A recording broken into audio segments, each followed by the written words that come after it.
Here's an update on some previous lessons. Britney Spears, Havana syndrome, Notre Dame, meatless meat, and more. Hi there, everyone. I'm Jeff, and this is Plain English, where we help you upgrade your English with current events and trending topics. Every Monday and Thursday, we focus on one issue in the news. But twice a year, we make an exception and we revisit topics we've discussed previously. And that's what we are doing today. The topics we are revisiting are Britney Spears, Havana syndrome, the Notre Dame cathedral, cashless shops, and more. Remember when I taste tested the meatless Impossible Burger? Well, I tasted meatless sausage and meatless chicken nuggets, so you don't have to. You're welcome. Later in the lesson, I'll show you how to use the English phrasal verb stack up, and JR has a song of the week. Let's dive in.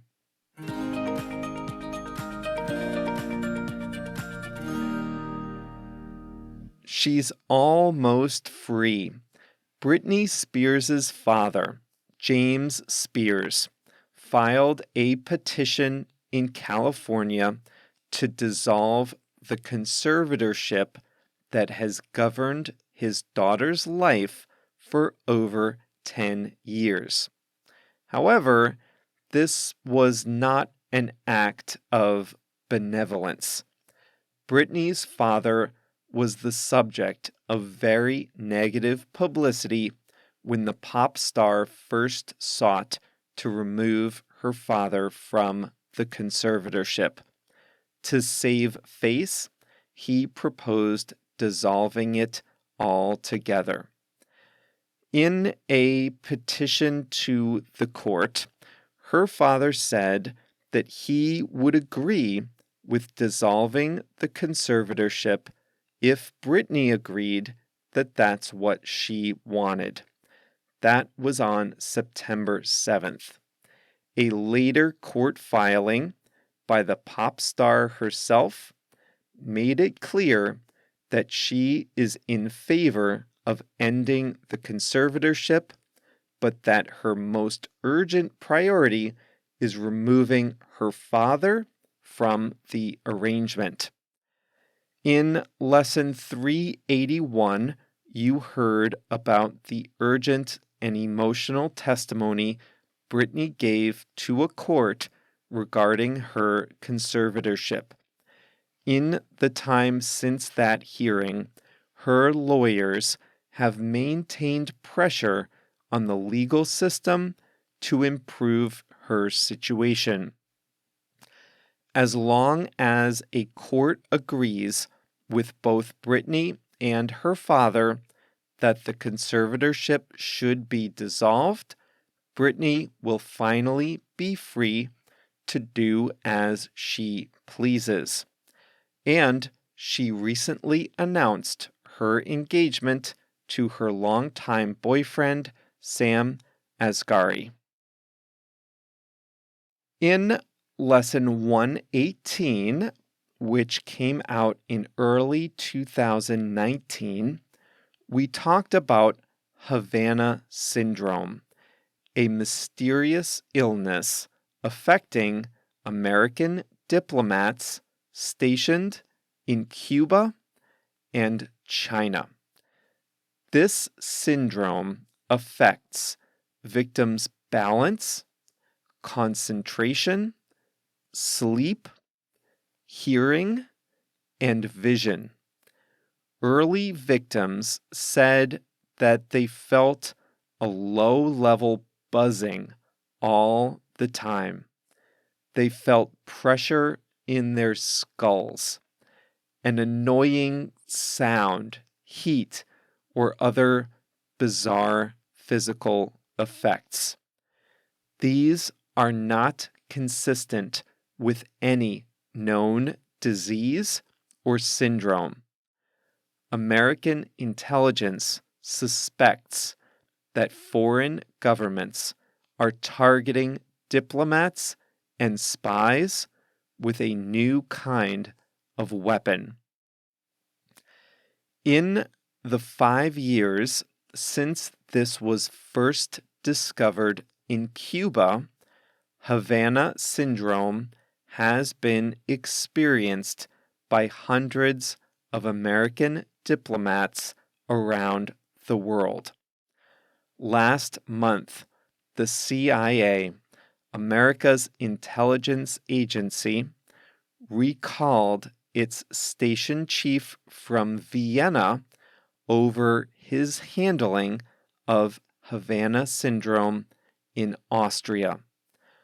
According to news reports, a growing number of American CIA agents in Austria were coming down with Havana syndrome, reporting dizziness, migraine headaches, and memory loss. The top CIA officer in Vienna wasn't taking the reports seriously enough, and the CIA director in Langley, Virginia, called him home. It is now a top American national defense priority. Some people in the government say it's the hardest intelligence challenge they've ever tackled. A senior CIA officer who was once in charge of the hunt for Osama bin Laden is now in charge of the investigation into Havana syndrome. In some of the saddest lessons in plain English history, we chronicled the fire that severely damaged Notre Dame Cathedral in Paris in lessons 149 and 154. Last week, the agency in charge of its restoration announced that the first phase was complete and the cathedral is on schedule to reopen in 2024, 5 years after the blaze. In late September, the agency announced that the safety phase of the restoration was complete. The burned scaffolding was removed, structural elements were reinforced, and the unique architectural elements were wrapped and protected to prepare for the next phases of restoration. Inspections have confirmed that the cathedral remains architecturally sound and the important restoration phase can proceed. Work was temporarily paused during the coronavirus pandemic. However, it is scheduled to be completed by 2024, keeping a key promise of French President Emmanuel Macron, who pledged it would open 5 years after the tragedy. In lesson 184, I gave you a taste test of the Impossible Burger, which is made entirely with plants. I said they did the impossible when they made a veggie burger taste good. The maker of the Impossible Burger is called Impossible Foods. They and a competitor, Beyond Meat, have since expanded from plant-based beef into plant-based breakfast sausage, pork, and chicken. You might remember my verdict was that the Impossible Burger nailed the texture and that it tasted good, but it lacked the true flavor of a beef burger. How, then, do the sausages stack up? I've had the sausages from both manufacturers, and I must say the sausage was very similar to the burgers. The look, the color, the casing, and the texture were all similar to genuine pork sausages. Like the burgers, though, they lacked that juicy, meaty flavor. They're good if you have them with a lot of sauces and toppings that lend additional flavors. The chicken is what really surprised me the most. The Beyond Meat chicken tenders and the Impossible Foods chicken nuggets are the real deal. In a blind test, I would not be able to taste the difference between plant-based chicken nuggets and similar real chicken nuggets. Although the Beyond Meat tenders did have a grayish color, both those and the Impossible nuggets didn't hold together like a real chicken nugget. It was almost like they were made of shredded chicken, but that's only noticeable if you look closely. Close your eyes and taste these plant-based chicken tenders and nuggets, and you'll think you're really eating chicken. As with the burgers, the plant-based sausages and nuggets are not nutritionally better for you than the real meat originals, but they are better for the animals, obviously, and for the planet since they have a much lighter environmental impact. If you were listening on May 6th, 2019, you would have learned that some shops were no longer accepting cash. That was half a year before the coronavirus ushered in a new era of contactless payments. Since then, Tesco has opened a new set of grocery stores in London that are entirely cashless and contactless. Amazon is expanding its Amazon Go stores that use cameras and QR codes to check out. Dubai even has a contactless grocery store. Small restaurants are getting in on the action, implementing affordable point-of-sale systems like Square and Toast at their restaurants, which let customers pay entirely electronically with a phone or contactless card. Toast saw its revenues plummet early in the pandemic, but quickly pivoted to be a contactless provider of choice for many restaurants that reopened. They had their IPO late last month, and the three co-founders are now all billionaires. Good for them. In lesson 346, we talked about the movie Nomadland. On my recent trip to Europe, I saw that Nomadland was playing in a cinema in Vienna. So if you've been waiting to see that on the big screen, now might be your chance. On my travels, I noticed the duty-free shops were back up and running.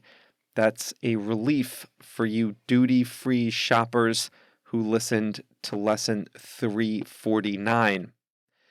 In lesson 391, we talked about old food brands. Just last month, Cheez-Its, the snack, turned 100 years old. How I overlooked that one in the lesson, I have no idea.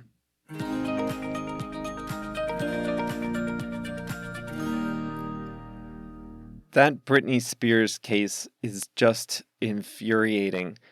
There's a new documentary called Controlling Britney that features interviews with her former security team, former assistants, and other people in her circle. The story they tell about the unrelenting control people have had over her life is just really sad. I'm glad she's finally about to break free of this abusive situation. Controlling Britney is the name of that new documentary. I wonder if we'll ever hear her full story after this legal stuff is all over.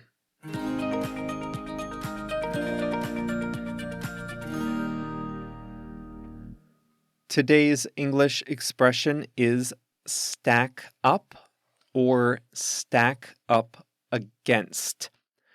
We use this expression when we're making comparisons, especially among like items.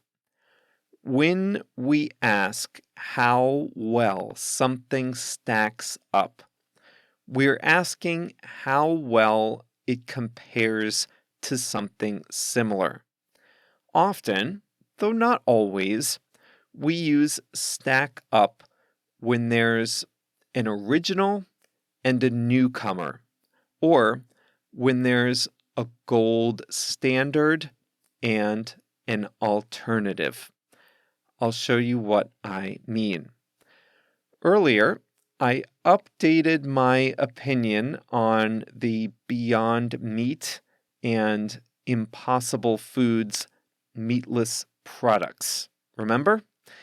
In lesson 184, I told you about the burgers.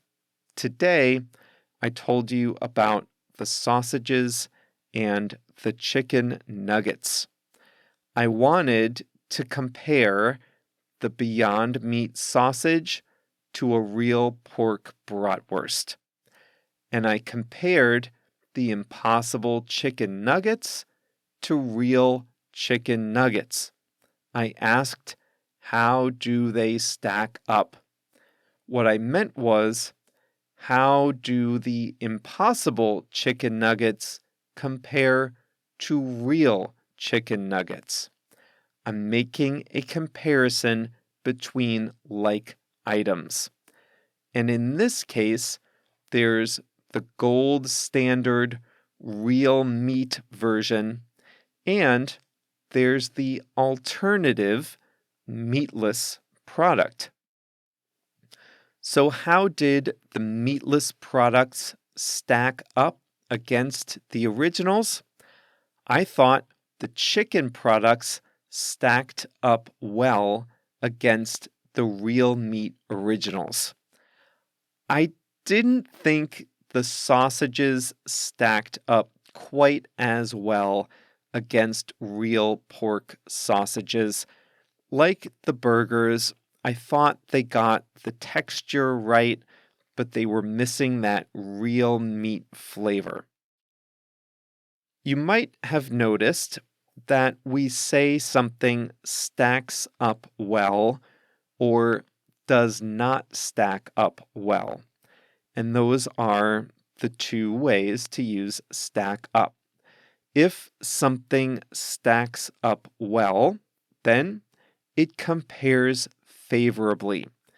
It's as good as or almost as good as the other thing.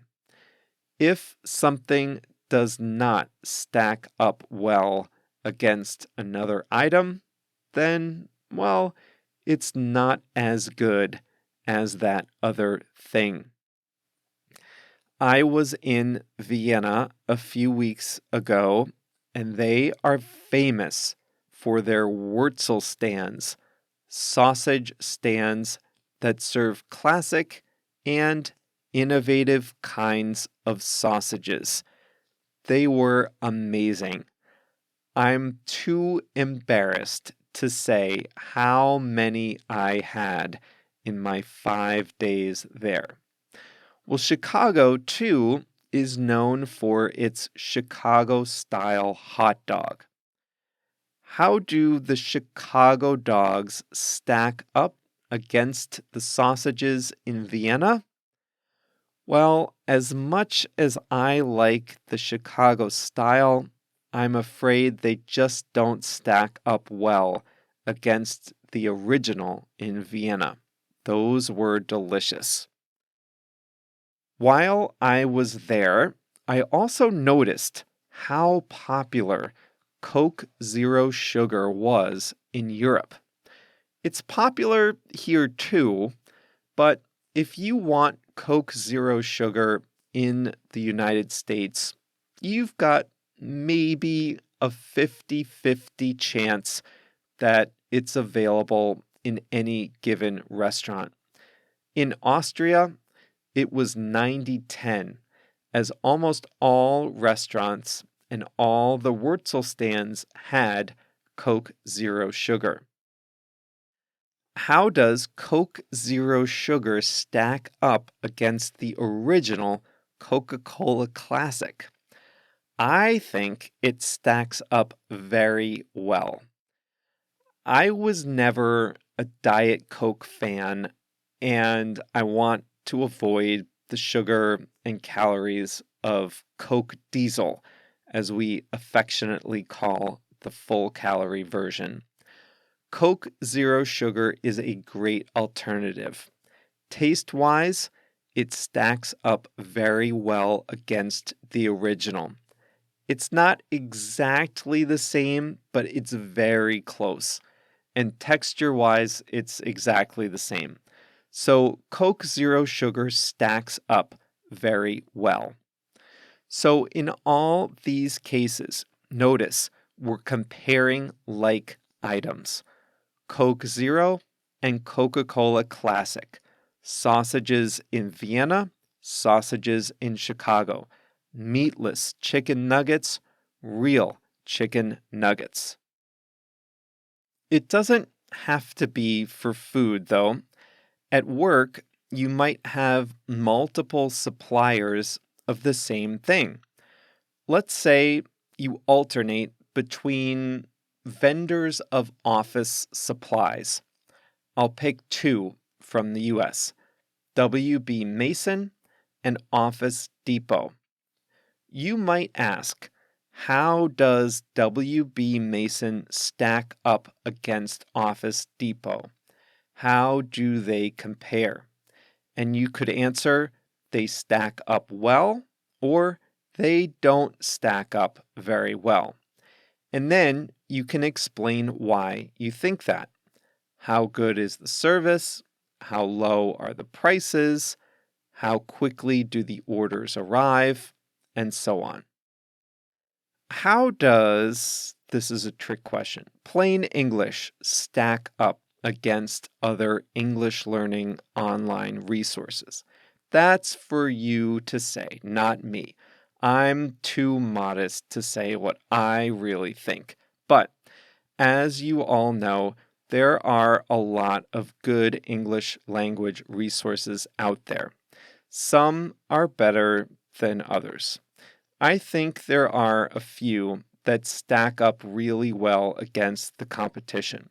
For example, in addition to plain English, I think All Ears English and Luke's English podcast both stack up well against the other options out there. Those are two great options if you're looking to add to your English playlist.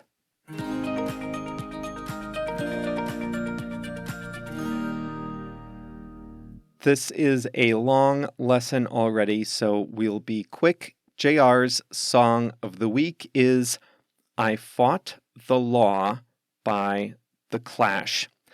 It's a cover of a classic song by the Bobby Fuller Band. The version by The Clash is a bit more modern and high energy. The line I like from that song is, "I fought the law and the law won."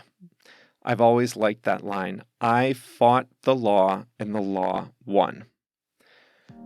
Well, are there any previous lessons that you want to be updated? If so, let me know in our Facebook group at plainenglish.com/Facebook, and I'll do my best to research and update and give you the very latest. Well, that's all for today, Thursday, October 14th, 2021. This was lesson 407.